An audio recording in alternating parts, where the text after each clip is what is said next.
কবি ডাক দিয়া বলেন, গোটা বিশ্বের যারা বাদশা ছিল, গোটা বিশ্ব যাদের আঙ্গুলের ইশারায় চলে, যেমন বর্তমান বিশ্বের মোড়ল ধরা হাত আমেরিকাকে, জো বাইডেনকে, চায়নার প্রেসিডেন্ট শি জিনপিংকে। কবি ডাক দেয়া বলেন, হাতে আকলিম কা খাজানা আজ है वो जिनके साथ गौर में जाएंगे कल पबराना खाली हाथ। গোটা বিশ্বের যারা বাদশা ছিল, গোটা বিশ্ব যাদের ইশারায় ইঙ্গিতে চলত, বুখতে নাসার সহ যারা গোটা বিশ্বের রাজত্ব করেছে, যাদের আঙ্গুলের ইশারায় গোটা বিশ্ব চলতে বাধ্য ছিল। কবি বলেন, খবর নিয়ে দেখো এরা কিন্তু দুনিয়া থেকে চলে গেছে, পায়ের জুতাটা পর্যন্ত নেওয়ার তাদের কোনো সুযোগ ছিল না। জুতা তো দূরের কথা, কোমরের মধ্যে রশি থাকে, কোমরের মধ্যে কালো সুতা থাকে। দুনিয়ার মানুষ এই কালো সুতাটা পর্যন্ত নিতে দেয় না। কিসের বাহাদুরি, কিসের মস্তানি, কিসের পাওয়ার, কিসের দবদবা। কুজা কারুন, কুজা কারুন, কুজা ফিরআউন, কুজা নমরুদ শুধু হামার, কুজা শওকতে শাহ, কুজা তখতে সুলাইমানি। হা হা উমুখরাউ কিতাবিয়া ইন্নী ظننتु अन्नी मुलाकिन हिसाबिया फहुवा फी ईशतिल रादिया फी जन्नतिन आलिया। যাদের আমলনামা ডান হাতে আসবে, আত্মীয় স্বজনদের কি ডেকে বলবে, তোমরা কে কোথায় রে, আয়া দেখো রে আমার আমলনামা কিন্তু ডান হাতে চলে আসছে। কত সুন্দর আমার আমলনামা, কত ভালো রেজাল্ট আমি করেছি। আজকে আমার রেজাল্ট প্রকাশ করা হয়েছে, নতিজা বের করা হয়েছে। আমি কিন্তু এমনটাই মনে করেছিলাম, দুনিয়ার জিন্দেগিটা আমার কিন্তু এমনটাই ধারণা ছিল, একদিন আমার হিসাব নিকাশের সম্মুখীন হতো। ইন্নী জানান্তু আন্নী মুলাকিন হিসাবিয়া।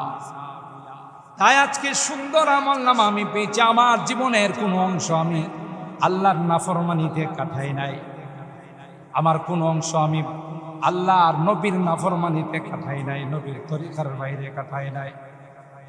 শয়তানের ওয়াসওয়াসায় পড়ে কোনোদিন নামাজ কাজা করি নাই, কোনোদিন কোনো গুনার কাজে লিপ্ত হয় না। তাই তো আজকে আমার আমলনামা এত সুন্দর। আসো আসো তোমরা আমার আমলনামাটা একটু পড়ে দেখো, কারণ দুনিয়ার জিন্দেগির সূচনা লগ্ন থেকে আমার এই ধারণা ছিল একদিন আল্লাহর সামনে আমাকে হাজিরা দিতে হবে। অপরদিকে আল্লাহ বলেন, যাদের আমলনামা বাম হাতে আসবে, আম্মা মান উতিয়া কিতাবাহু বিশিমালি ফায়াকুলু ইয়া লাইতানি লাম উতা কিতাবিয়া ওয়ালাম আদরি মা হিসাবিয়া ইয়া লাইতাহা কানাতিল কাদিয়া মা আওনা আন্নি মালিয়া হালাক আন্নি সুলতানিয়া খুদুহু ফাগুল্লু সুম্মাল জাহিমা সাল্লু। আফসোসের সীমা থাকবে না। আমলনামা বাম হাতে আসবে, চিৎকার করে বলতে থাকবে, ইয়া লাইতানি লাম উতা কিতাবিয়া। আফসোস কেন আজকে আমার আমলনামা আমার হাতে দেওয়া হলো। আমার আমলনামাটা যদি প্রকাশ না হতো কতই না ভালো ছিল। ওয়ালাম আদরি মা হিসাবিয়া, আমি তো কোনোদিন কল্পনা করি নাই যে একটা হিসাব নিকাশ হবে, জিন্দেগির হিসাব নিকাশ পেশ করতে হবে, এই ধারণাটুকু পর্যন্ত আমার ছিল না। আমি জানতাম না, মাহফিলে যাইতাম না, চিল্লা লাগাইতাম না, কোনো জিকিরের মাহফিলে বসতাম না, কোনো আল্লাহ ওয়ালাদের সংসদে আমি যাইতাম না। ইয়া লাইতাহা কানাতুল কাদিয়া, হায়রে হায় আফসোস যদি কোনো ফায়সালা না হয়, আমার এই জাতীয় দুঃখজনক কোনো ফায়সালা যদি না হয়। মা আগনা আন্নি মালিয়া, আমি না অনেক বড় শিল্পপতি ছিলাম, আমি না অনেক টাকা পয়সার মালিক ছিলাম, আমি না অনেক ধন সম্পদের মালিক ছিলাম। বুধল বাজারে মার্কেট কি মার্কেট আমার ছিল, পুরা ইউনিয়নের মধ্যে আমি একজন ধনী মানুষ হিসাবে পরিচিত ছিল, কিন্তু কই কোনো জমি জামা তো আমার কাজে আসলো না, কোনো টাকা পয়সাই তো আমার কাজে আসলো না, সব তো আমার থেকে পর হয়ে গেল, কোনোটাই তো আমার কাজে আসতেছে না। আমি চেয়ারম্যান ছিলাম, আমি মেম্বার ছিলাম, আমি এমপি ছিলাম, আমি মন্ত্রী ছিলাম, আমি প্রেসিডেন্ট ছিলাম, আমি প্রাইম মিনিস্টার ছিলাম, কিন্তু না না কোনটাই তো আমার কাজে আসতেছে না। মা আগনা আন্নি মালিয়া হালাকান্নি সুলতানিয়া, সব কিছু আমার থেকে চলে গেল, কোনটাই তো আমার কাজে আসতেছে না। শুধু আফসুস আফসুস করে চিৎকার করতে থাকবে। আল্লাহ ফেরেশতাদের অর্ডার দিবেন, দেরি করো না, তাদেরকে সুজানে জাহান্নামের মধ্যে নিক্ষেপ করে দাও। এই গরম যদি আমরা সহ্য করতে পারি, গরমে বসে যদি একটু কষ্ট করে আল্লাহ ওয়ালাদের নসিহত গুলো শুনতে পারি, আর সকল মধ্যে গানের জন্য যদি দোয়া করে আমরা যাইতে পারি, তাতে দুইটা লাভ। কয়টা লাভ? দুইটা লাভ। এক নম্বর লাভ হলো, এই গরমকে উপেক্ষা করে, হয়তো আপনি বাড়িতে থাকলে বা আপনার বাসস্থানে থাকলে কাপড় চোপড় খুলে ফ্যানের নিচে বসে একটু আরাম করতে, কিন্তু আপনি আজকে আল্লাহর ঘরের মেহমান, এই মসজিদের মধ্যে আপনি জামা পোশাক পরে এখানে বসে আছেন একমাত্র কেবলমাত্র আল্লাহকে রাজি আর খুশি করার জন্য, ঠিক কিনা বলেন? তো আল্লাহ পাক এই গরমকে উপেক্ষা করে আমরা যারা সব কিছু বাদ দিয়ে মসজিদের মধ্যে দোয়ার অনুষ্ঠানে আমরা বসা আছি, হতে পারে আজকের এই অনুষ্ঠান যদি আল্লাহ তাআলা কবুল করেন, এই গরমের ওসিলায় আল্লাহ তাআলা আমাদেরকে জাহান্নামের গরম থেকে চিরকালের জন্য মুক্ত করে দেবেন, ঠিক কিনা বলেন? দুই নাম্বার লাভ হলো, আমরা যখন আজকের এই মাহফিলে, দোয়ার মাহফিলে উপস্থিত হয়ে আমাদের মুরব্বীদের জন্য দোয়া করব, আমাদের পরবর্তী প্রজন্মের যারা আছে, নেক্সট প্রজন্মের যারা আছে, এরা আমাদের কাছ থেকে শিক্ষা নেবে। যা আমরা দেখেছি আমাদের মুরব্বীরা, আমাদের বড়রা তাদের মুরব্বীদের জন্য দোয়ার আয়োজন করেছে, তাই আমাদেরকেও এইভাবে তাদের জন্য দোয়ার আয়োজন করা দরকার। এটাকে বলা হয় সাদাকায়ে জারিয়া। এইভাবে যদি সিলসিলা চলতে থাকে, একের পর এক দোয়া করতে থাকে, মুমিনদের জন্য সবচেয়ে বড় হাতিয়ার দোয়া। আপনি ইচ্ছা করলো লক্ষ লক্ষ কোটি কোটি টাকা যারা মরহুম হয়ে কবরে শুয়ে আছেন তাদেরকে আপনি দিতে পারবেন না, তবে আপনার দোয়াটা সাথে সাথে তাদের রূহের মধ্যে পৌঁছে যাবে। যখন কোনো মৃত ব্যক্তির জন্য কেউ দান করে, তাদের জন্য ইস্তেগফারের আয়োজন করে, তাদের জন্য দোয়ার আয়োজন করে, হাদিসে পাকের মধ্যে আসে এই সওয়াবটুকুন যখন তাদের রূহের মধ্যে পৌঁছে দেওয়া হয়, ফেরেশতারা যখন তাদের রূহের মধ্যে দোয়ার মাহফিলের সওয়াবটুকু, দানের সওয়াবটুকুন তাদের রূহের মধ্যে পৌঁছিয়ে দেয়, এরা এত খুশি হয় এত খুশি হয়। হাদিসের মধ্যে আসে একটা মানুষ কি দুনিয়া এবং দুনিয়ার মধ্যে যা কিছু আছে সব কিছু দিলে এই মানুষটা যেই পরিমাণ খুশি হবে তার চেয়েতে অনেক অনেক গুণ বেশি খুশি হয়ে যায় যদি তাদের জন্য দোয়া এবং ইস্তেগফারের ব্যবস্থা। তাহলে আপনাদের কি ধারণা?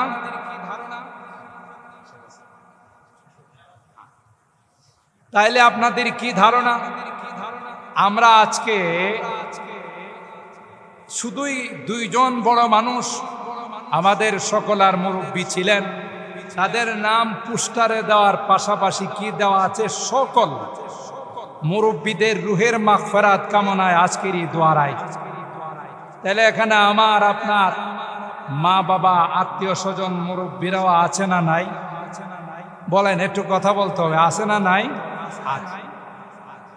তাইলে আপনি এখানে বসা, এখানে সময় দেওয়া, বুঝা গেল এটা শুধু ওনাদের জন্য নয়। এক নম্বর হলো আমার মুরব্বীরা, আমার মা বাবা, আমার আত্মীয় স্বজন যারা আছেন তাদের জন্য আমি দোয়া করে গেলাম, বরং আমি নিজের জন্য দোয়ার ব্যবস্থা করে গেলাম। সুবহানাল্লাহ। কারণ আমার কাছ থেকে শিখবে, আমাদের এই ব্যবহার থেকে আমাদের যারা পরবর্তীতে আসতেছে ওরা শিখবে। তাইলে কেমন যেন আমি আমার জন্য একটা দোয়ার আয়োজন করে গেলাম, আজকের এই দোয়ার মাহফিলে উপস্থিত হয়। তাই আমি বিনীতভাবে অনুরোধ করব, আশপাশে যারা আছে, আমাদের বাজারেও অনেক মুসল্লিয়ানে কেরাম আছেন, মাহফিলটা যদিও মসজিদের ভিতরে হচ্ছে, আরবিতে বলা হয় কাম আর কাইফ, এটা সংখ্যায় যদি মানুষ কমও থাকে কিন্তু এই মাহফিলটার কদর মর্তবা, তার আজমত অনেক বেশি। এই কারণে যে এখানে অনেক বুজুর্গ উলামায়ে কেরাম, অনেক আল্লাহ ওয়ালাদের উপস্থিতি হয়েছে। সুতরাং মাহফিলের দাম আল্লাহর কাছে অনেক বেশি। তাই আমরা সময় বাজারে নষ্ট না করে, বাড়িতে নষ্ট না করে আসুন আমরা আজকে এই দোয়ার মাহফিলে উপস্থিত হয়, একটু সময় কষ্ট করে বসি, দুনিয়াতেও লাভ হবে, পরকালেও লাভ হবে। আল্লাহ তাআলা আমাদের সকলকে এই মোনাজাতে, দোয়াতে এবং নসিহতে অংশগ্রহণ করার তৌফিক দান করুন। সকলে বলুন আল্লাহুম্মা আমিন। আমি আগেই বলেছি খুব লম্বা আলোচনা নয়, প্রচণ্ড গরমে আপনারা কষ্ট করে বসে আছেন এবং উলামায়ে কেরাম আলহামদুলিল্লাহ মোটামুটি সকলে উপস্থিত হয়ে গেছে।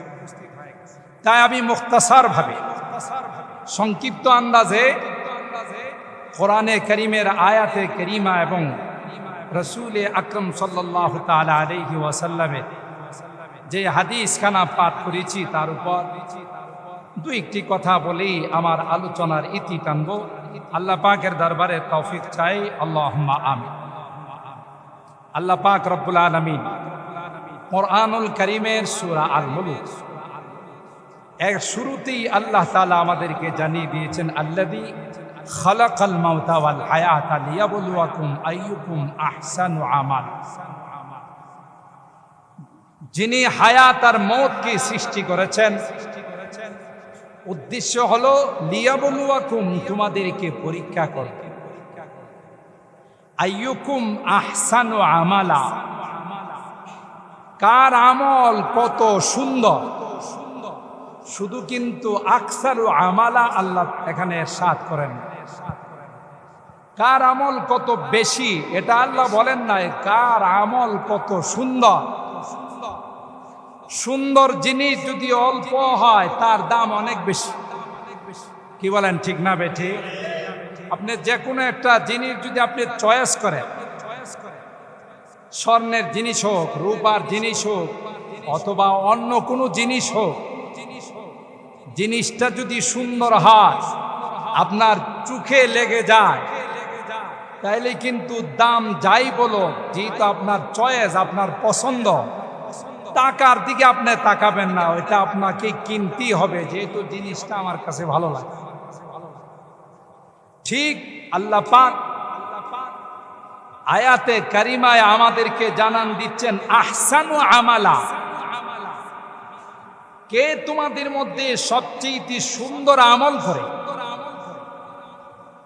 এই প্রতিযোগিতাটা আমি দেখার জন্যই তোমাদেরকে বানাই। তাইলে বুঝা গেল আমাদের দুনিয়ার হায়াতের মাকসাদ, এই জিন্দেগির মাকসাদ পরকালের আমলের মধ্যে প্রতিযোগিতা করা।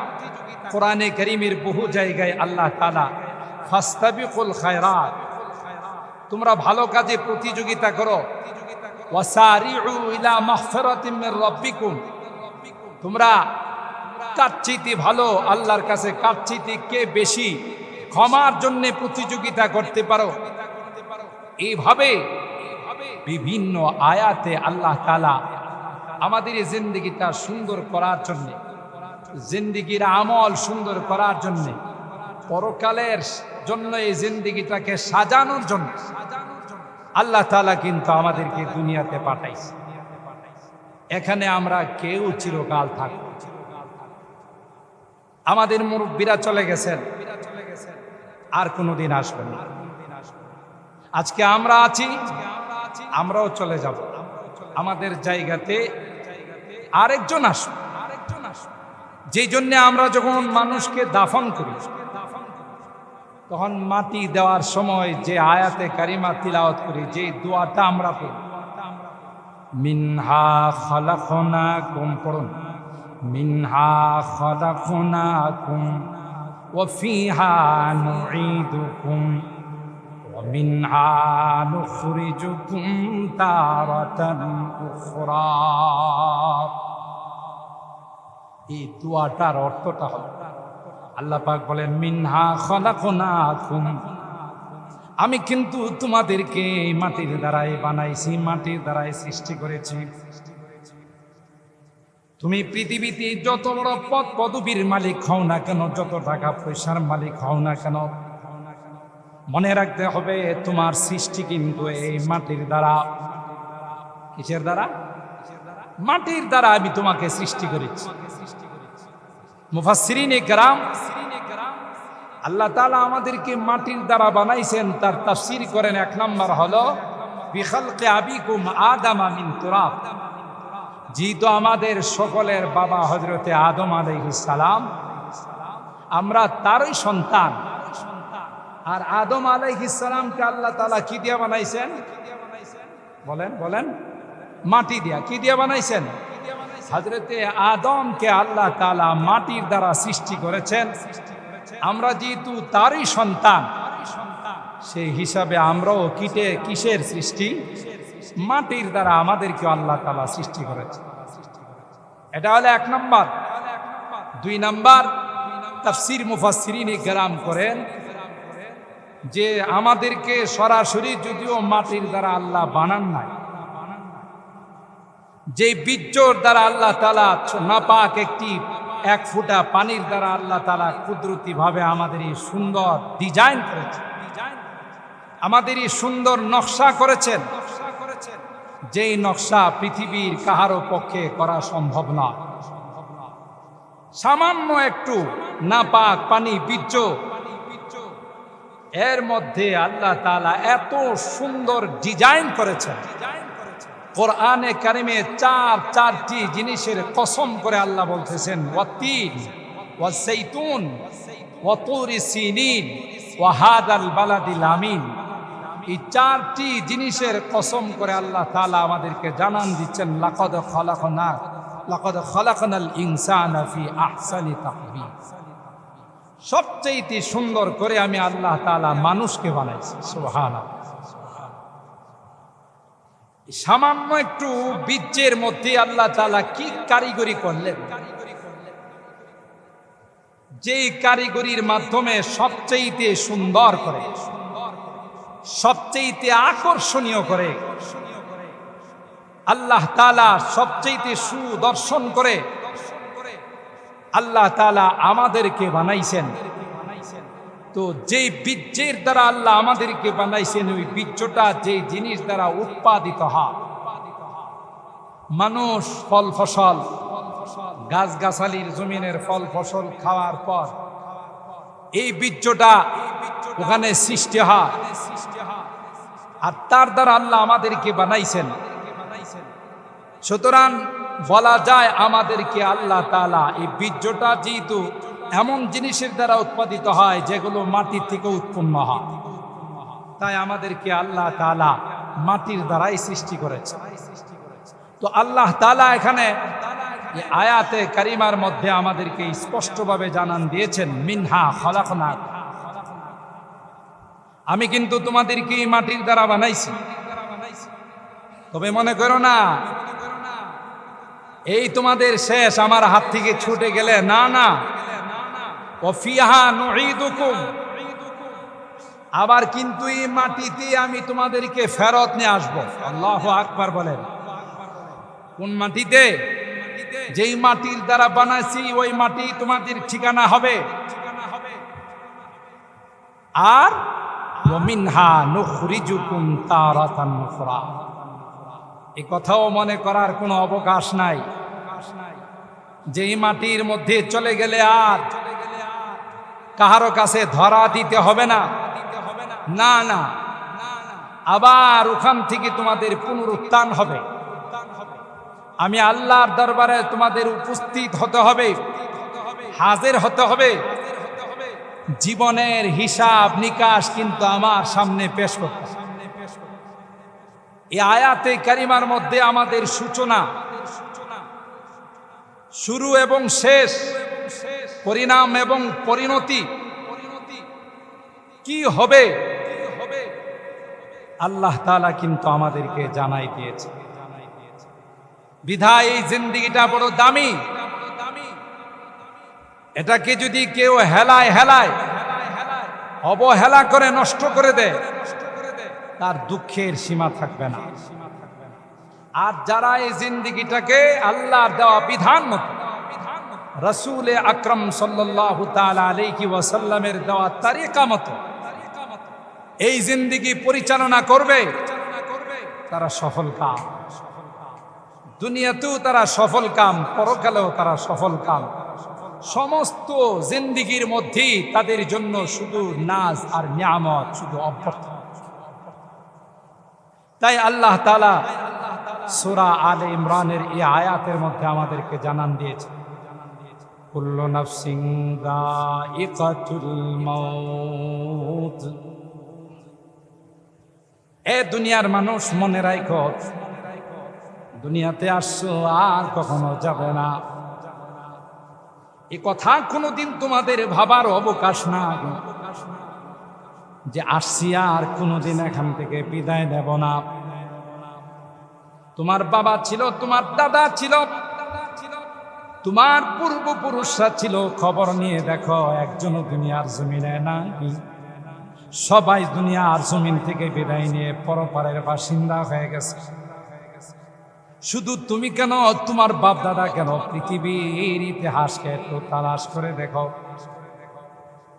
হাফতে আকলিম কা খাজানা আজ হে वो जिनके साथ, হাফতে আকলিম কা খাজানা আজ হে वो जिनके साथ, गोर में जाएंगे कल वो पाबुरहाना खाली हाथ।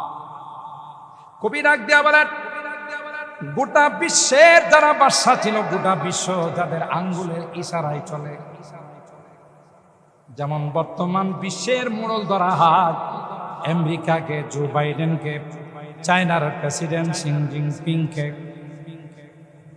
যারা গোটা বিশ্বের মধ্যে যাদের কর্তৃত্ব চলে, যাদের মোড়লগিরি চলে, আপনাদের কি ধারণা থাকবে না যাবে? কথা কয় না? এরা কি চিরকাল দুনিয়াতে থাকবে না, বিদায় নিয়ে যাবে?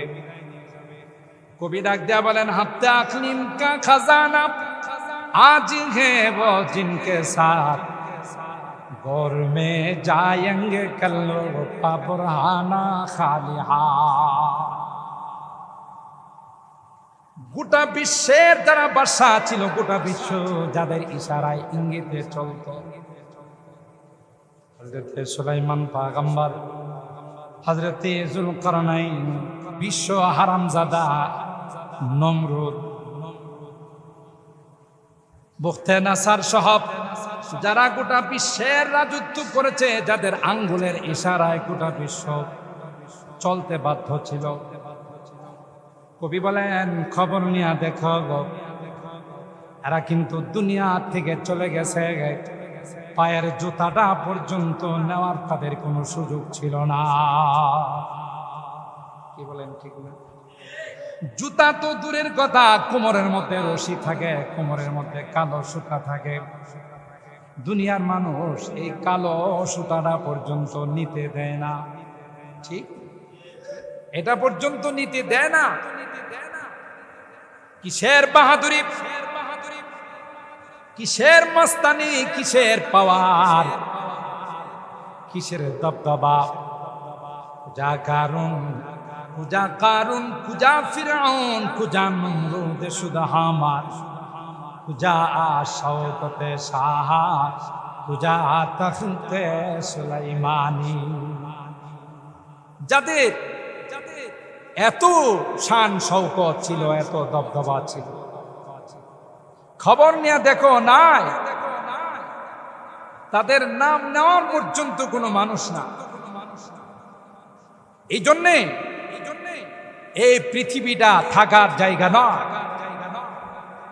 এই পৃথিবীতে আল্লাহ তাআলা পরকালের সামান নেওয়ার জন্য, কবরের আসবাব নেওয়ার জন্যে অনন্ত অসীম কাল কিভাবে আমি সুখে শান্তিতে থাকব, এই পুঁজি নেওয়ার জন্য আল্লাহ তাআলা ক্ষণিকের জন্য দুনিয়ার জিন্দেগিতে আমাদেরকে পাঠাইছে। কেউ যদি এই দুনিয়ার জিন্দেগিটাকে চূড়ান্ত মনে করে, এটাকে যদি মনে করে আমার শেষ, চরম ভুল করবে। ভাগ্যবান ওই ব্যক্তি, মান দানা নাফসা ওয়া আমিলা লিমা বাদাল মাউত, যে নিজেকে চিনছে এবং পরবর্তী সময়ের জন্য, পরবর্তী কালের জন্য আমল করে দুনিয়া থেকে গেছে। তাদের আনন্দ, তাদের খুশি দেখে কে কোরআনে কারীমের সূরা আল হাক্কার মধ্যে আল্লাহ তাআলা বলেন, এমন ভাবে যারা জিন্দেগি অতিবাহিত করছে, আল্লাহর জন্য জিন্দেগি ওয়াকফ করে দিয়েছে, কিয়ামতের কঠিন ময়দানে তাদের হাতে যখন ডান হাতে আমলনামা আসবে, তাদের খুশি দেখে, তাদের আনন্দ দেখে কে এরা বলতে থাকবে, হা হা উমুখরাউ কিতাবিয়া ইন্নী যানানতু আন্নী মুলাকিন হিসাবিয়া ফাহুয়া ফি ঈশাতির রাদিয়া ফি জান্নাতিন আলিয়া। যাদের আমলনামা ডান হাতে আসবে, আত্মীয় স্বজনদেরকে ডেকে বলবে, তোমরা কে কোথায় রে, আয়া দেখো রে, আমার আমলনামা কিন্তু ডান হাতে চলে আসছে। কত সুন্দর আমার আমলনামা, কত ভালো রেজাল্ট আমি করেছি। আজকে আমার রেজাল্ট প্রকাশ করা হয়েছে, নতিজা বের করা হয়েছে। আমি কিন্তু এমনটাই মনে করেছিলাম, দুনিয়ার জিন্দেগিটা আমার কিন্তু এমনটাই ধারণা ছিল, একদিন আমার হিসাব নিকাশের সম্মুখীন হতো। ইন্নী যানানতু আন্নী মুলাকিন হিসাবিয়া। তাই আজকে সুন্দর আমলনামা আমি পেয়েছি। আমার জীবনের কোনো অংশ আমি আল্লাহর নাফরমানিতে কাটাই নাই, আমার কোনো অংশ আমি আল্লাহর নবীর নাফরমানিতে কাটাই নাই, নবীর তরিকার বাইরে কাটাই নাই, শয়তানের ওয়াসওয়াসায় পড়ে কোনোদিন নামাজ কাজা করি নাই, কোনোদিন কোনো গুনার কাজে লিপ্ত হয় না। তাই তো আজকে আমার আমলনামা এত সুন্দর। আসো আসো তোমরা আমার আমলনামাটা একটু পড়ে দেখো। কারণ দুনিয়ার জিন্দেগির সূচনা লগ্ন থেকে আমার এই ধারণা ছিল একদিন আল্লাহর সামনে আমাকে হাজিরা দিতে হবে। অপরদিকে আল্লাহ বলেন, যাদের আমলনামা বাম হাতে আসবে, আম্মা মান উতিয়া কিতাবাহু বিশিমালি ফায়াকুলু ইয়া লাইতানি লাম উতা কিতাবিয়া ওয়া লাম আদরি মা হিসাবিয়া ইয়া লাইতাহা কানাতিল কাদিয়া মা আওনা আন্নি মালিয়া হালাক আন্নি সুলতানিয়া খুদুহু ফাগুল্লু সুম্মাল জাহিমা সাল্লু। আফসোসের সীমা থাকবে না।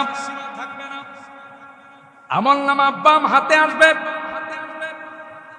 চিৎকার করে বলতে থাকবে, ইয়া লাইতানি লাম উতা কিতাবিয়া। আফসোস, কেন আজকে আমার আমলনামা আমার হাতে দেওয়া হলো। আমার আমলনামাটা যদি প্রকাশ না হতো কতই না ভালো ছিল। ওয়ালাম আদরি মা হিসাবিয়া, আমি তো কোনোদিন কল্পনা করি নাই যে একটা হিসাব নিকাশ হবে, জিন্দেগির হিসাব নিকাশ পেশ করতে হবে, এই ধারণাটুকু পর্যন্ত আমার ছিল না। আমি জানতাম না, মাহফিলে যাইতাম না, চিল্লা লাগাইতাম না, কোনো জিকিরের মাহফিলে বসতাম না, কোনো আল্লাহ ওয়ালাদের সংসবে আমি যাইতাম না। ইয়া লাইতাহা কানাতিল কাদিয়া, হায়রে হায় আফসোস, যদি কোনো ফায়সালা না হয়, আমার এই জাতীয় দুঃখজনক কোনো ফায়সালা যদি না হয়। মা আওনা আন্নি মালিয়া, আমি না অনেক বড় শিল্পপতি ছিলাম, আমি না অনেক টাকা পয়সার মালিক ছিলাম, আমি না অনেক ধন সম্পদের মালিক ছিলাম। বুধল বাজারে মার্কেট কি মার্কেট আমার ছিল।